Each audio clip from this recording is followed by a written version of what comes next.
go. So Ms. Naughton, this is a really interesting image for us to analyze with our class today.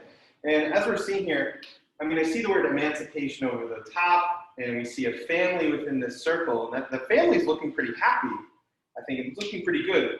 But when I look to this side, I see a past of slavery that looks very scary and awful. We see enslaved people who are being auctioned off on the auction block for sale to slave owners. We see down here, we see enslaved people who are being brutalized and who are being tortured and whipped by slave owners. And up top, we see escaped former slaves who are trying to get away, but being chased by dogs and people with torches. And that paints a grim image over here.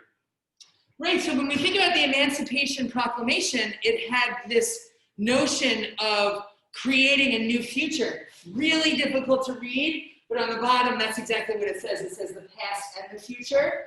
And so it is, in fact, broken up between the left side and the right side.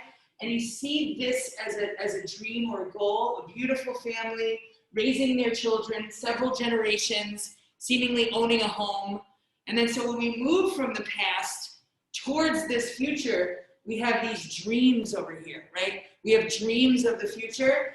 And yet when you look at what they are, they're simple. And in fact, they're the things that American citizens are already enjoying. And so you see down here, people going and getting paid for the work that they're doing. You see children, formerly enslaved people going to school at a public school, something that we're going to be hearing about. You see them, raising the flag and saluting and being part of America.